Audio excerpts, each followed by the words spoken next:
نحمدہ و نصلی علی رسول الکریم اما بعد اعوذ باللہ من الشیطان الرجیم بسم اللہ الرحمن الرحیم امن جعل الارض قرارا وجعل خلالها انہارا وجعل لها رواسی وجعل بین البحرین حاجزا الہ اللہ بل اکثرهم لا یعلمون امن یجیب المضطر اذا دعاه ويكشف السوء ويجعلكم خلفاء الارض أإله مع الله قليلا ما تذكرون امن يهديكم في ظلمات البر والبحر ومن يرسل الرياح بشرا بين يدي رحمته أإله مع الله تعالى الله عما يشركون۔ یہ آپ نے سورہ نمل کی آیت 61 سے 63 کی تلاوت سماعت فرمائی۔ ان آیتوں کا ترجمہ اور تفسیر اس طرح ہے: امن جعل الارض قرارا وجعل خلالها انہارا وجعل لها رواسی وجعل بین البحرین حاجزا أإله مع اللہ بل اکثرهم لا یعلمون۔ آیت 61۔ ترجمہ: کس نے زمین ٹھہرا دی اور اس میں نہریں بہا دیں اور اس کے لیے پہاڑ پیدا کر دیے اور دو دریاؤں میں آڑ کر دی؟ کیا اللہ کے ساتھ کوئی اور معبود بھی ہو سکتا ہے؟ بلکہ ان میں سے اکثر سمجھ ہی سے محروم ہیں۔ یہ تھا ترجمہ سورہ نمل کی آیت 61 کا تفسیر۔ آیت 61۔ زمین ساکن و پرسکون کس نے بنائی؟ اس میں نہریں کس نے بہائیں اور اس پر پہاڑ کس نے پیدا کیے؟ اس پر ہمیشہ زلزلے نہیں آتے اور ہلتی جلتی نہیں، ورنہ زندگی کا لطف نہ آتا اور عیش مقدر ہو جاتا۔ اللہ نے اسے اپنی مہربانی سے فرش کی طرح بچھا دیا جس میں بظاہر حرکت نہیں محسوس ہوتی۔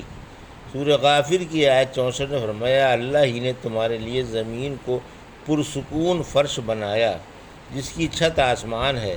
پھر فرمایا اللہ نے زمین پر نہریں بہا دیں، یعنی اس پر صاف شفاف میٹھے پانی کی نہریں جاری فرما دیں۔ جا بجا چھوٹی بڑی نہریں اور چشمے انسان کی ضرورت کے مطابق مشرق و مغرب اور جنوب و شمال کی سمتوں میں مختلف علاقوں اور ملکوں سے گزرتی ہیں۔ میٹھے پانی کے دریا دنیا کے اکثر علاقوں سے گزرتے ہوئے انہیں سیراب کرتے ہیں اور ان سے جانداروں کی روزیاں فراہم ہوتی ہیں۔ اللہ ہی نے انسان کی ضرورت کی تمام چیزیں پیدا فرمائیں۔ زمین پر جگہ جگہ سر بفلک پہاڑ گاڑ کر زمین ٹھہرائی تاکہ تم کو لے کر ہلے جلے نہیں۔ پھر میٹھے اور کڑوے دریاؤں میں آڑ کر دی، دونوں دوش بدوش جاری ہیں اور ایک دوسرے سے ملتے نہیں تاکہ خراب نہ ہو، کیونکہ حکمت کا یہی تقاضا ہے کہ ہر دریا اپنی اپنی مطلوبہ صفت پر قائم رہے۔ میٹھے دریا تو دنیا کے مختلف علاقوں کے دریا ہیں، ان سے یہی غرض ہے کہ میٹھے رہیں تاکہ ان سے انسان و حیوان، باغ و زراعت اور چراگاہیں سیراب ہوں۔ اور کڑوا دریا سمندر ہے جو ہر طرف سے زمین کے گوشے گوشے گھیرے ہوئے ہے۔ اس کا پانی سخت کڑوا ہوتا ہے۔ اس کا ایک یہ بھی فائدہ ہے کہ وہ ہوا صاف رہتی ہے۔ سورہ فرقان کی آیت 53 میں فرمایا، اللہ ہی نے دو دریا ملا دیے، ایک تو میٹھا اور صاف و شفاف ہے اور دوسرا کڑوا ہے، اور ان میں ایک روک اور مضبوط آڑ بنا دی۔ پھر فرمایا، کیا اللہ کے ساتھ کسی دوسرے نے ایسا کیا، یا کیا اس کے ساتھ دوسروں کی عبادت کی جا سکتی ہے؟ بلکہ اکثر لوگ سمجھ ہی سے آ رہی ہے کہ اللہ کے ساتھ دوسروں کی عبادت کرتے ہیں۔ امن یجیب المضطر اذا دعاہ ویکشف السوء ویجعلکم خلفاء الارض الہ مع اللہ قلیلا ما تذکرون۔ آیت 62۔ ترجمہ: کون ہے جو بے قرار کی دعائیں قبول فرماتا ہے جب وہ اسے پکارتا ہے، اور تکلیف دور فرما دیتا ہے، اور تمہیں زمین پر جانشین بناتا ہے؟ کیا اللہ کے ساتھ دوسرا معبود ہو سکتا ہے؟ تم بہت کم نصیحت مانتے ہو۔ یعنی یہ تھا ترجمہ آیت 62 کا۔ تفسیر: یعنی لوگ آڑے وقت اللہ ہی کو پکارتے ہیں اور دشواریوں میں پھنسنے کے بعد اسی سے ان کے ٹال دینے کی امیدیں باندھتے ہیں۔ سورہ اسراء کی آیت 67 میں فرمایا، جب تمہیں سمندر میں کوئی آفت گھیر لیتی ہے تو تمہارے معبود بحر سے اللہ کے کھو جاتے ہیں۔ سورہ نحل کی آیت 53 میں فرمایا، پھر جب تم تکلیف کا شکار ہوتے ہو تو اسی کے آگے گڑ گڑاتے ہو۔ یہاں بھی یہی فرمایا کہ اللہ ہی بے بس و بے قرار کی سنتا ہے، وہی غم نصیبوں کی دستگیری کرتا ہے، اسی کی آغوش پناہ میں انہیں قرار آتا ہے، اور وہی ان کے غم دور فرماتا ہے۔ کسی نے رحمت عالم صلی اللہ علیہ وسلم سے پوچھا، آپ کس چیز کی دعوت دیتے ہیں؟ فرمایا، ایک معبود کی جس کی شان ایسی ہے کہ اگر تم کسی مصیبت میں پھنس جاؤ اور اس سے دعا مانگو تو وہ تمہاری مصیبت دور فرما دیتا ہے، اور اگر کہیں راستہ بھول جاؤ تو تمہیں راستہ بتا دیتا ہے، اور اگر قحط میں اس سے دعا مانگو تو مے برسا دیتا ہے۔ پھر آپ سے وصیت کے بارے میں درخواست کی گئی تو فرمایا، کسی کو گالی نہ دو، اچھی بات قبول کر لو، اور کچھ نہیں تو اپنے بھائی سے خندۂ پیشانی سے پیش آؤ، یا کسی کے برتن میں بھرا ہوا ڈول ہی ڈال دو، آدھی ٹانگوں تک تہبند رکھو، یا زیادہ سے زیادہ ٹخنوں تک، اس سے آگے نہ بڑھو، کیونکہ تہبند لٹکانا غرور میں داخل ہے، اور اللہ غرور پسند نہیں فرماتا۔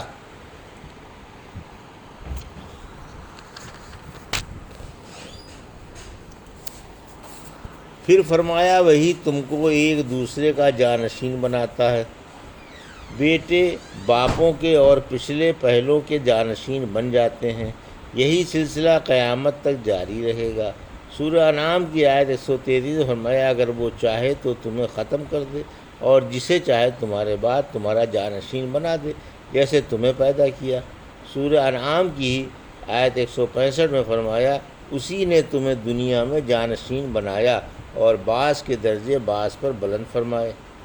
سورہ بقرہ کی آیت 30 میں فرمایا، اور جب آپ کے رب نے فرشتوں سے کہا کہ میں اس زمین پر ایک جانشین بنانے والا ہوں جو آپس میں پچھلے پہلو کی جانشین ہوں گے، یہاں بھی یہی فرمایا کہ اللہ تمہیں زمین پر جانشین بناتا ہے، یک کے بعد دیگر قومیں، نسلیں اور جماعتیں جانشین بنتی ہیں۔ اگر اللہ چاہتا تو سب کو ایک ہی زمانے میں پیدا کر دیتا اور کوئی کسی کی اولاد نہ ہو، سب حضرت آدم علیہ السلام کی طرح مٹی سے پیدا ہو جاتے، یا اگر چاہتا تو بعض کو بعض کی اولاد بنا کر پیدا فرما کر کسی کو موت نہ دیتا اور مقررہ وقت پر سب کو ایک ساتھ مار دیتا۔ اس کی قدرت و حکمت کا یہی تقاضا تھا کہ انسان ایک شخص سے پیدا کیے جائیں، پھر رفتہ رفتہ دنیا میں پھیلا دیے جائیں، اور پہلوں کو مار کر پچھلوں کو جانشین بنا دیا جائے، قیامت تک یہی سلسلہ قائم رہے، یہاں تک کہ سب بھیجی جانے والی روحیں آ جائے، پھر قیامت آئے کہ ہر ایک کو اس کے عملوں کا پورا پورا بدلہ ملے۔ پھر فرمایا، کیا اس کے بعد بھی اللہ کے ساتھ کوئی اور معبود ہو سکتا ہے یا فرض کیا جا سکتا ہے؟ ہرگز نہیں، جبکہ یہ معلوم ہو گیا کہ اللہ ہی تنہا مذکورہ بالا کام انجام دیتا ہے اور اس کے کاموں میں کوئی شریک نہیں۔ پھر فرمایا کہ حق باتوں کو اور سیدھی راہ کی ہدایتوں کو تم بہت ہی کم مانتے ہو۔ امن یہدیکم فی ظلمات البر والبحر ومن یرسل الریاح بشرا بین یدی رحمتہ الہ مع اللہ تعالی اللہ عما یشرکون۔ آیت 63۔ ترجمہ: کون ہے جو تمہیں خشکی اور تری کی تاریکیوں میں راہ دکھاتا ہے اور جو اپنی رحمت سے پہلے بشارت والی ہوائیں بھیجتا ہے۔ کیا اللہ کے ساتھ کوئی اور معبود مانا جا سکتا ہے؟ اللہ پاک ان مشرکوں کے شریکوں سے بلند و برتر ہے۔ یہ تھا ترجمہ آیت 63 کا تفسیر۔ یعنی علوی اور سفلی نشانیاں کس نے پیدا کیں جن سے بھولے ہوئے راہ پا جاتے ہیں، خواہ خشکی اور فضائی سفر میں ہو، خواہ سمندر میں۔ سورہ نحل کی آیت 16 میں فرمایا اور بہت سی نشانیاں ہیں اور لوگ تاروں سے بھی راہ معلوم کر لیتے ہیں۔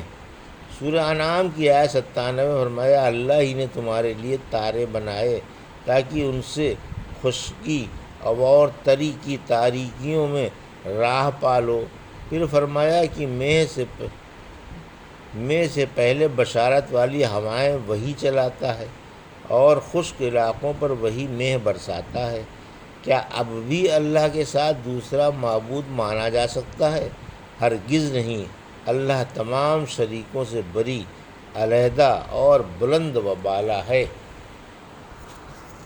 ابھی آپ نے سورہ نمل کی آیت 61 سے 63 کا ترجمہ اور تفسیر سماعت فرمائی۔ بارک اللہ لی و لکم فی القرآن الحکیم و نفعنی وایاکم بآیات الذکر الحکیم۔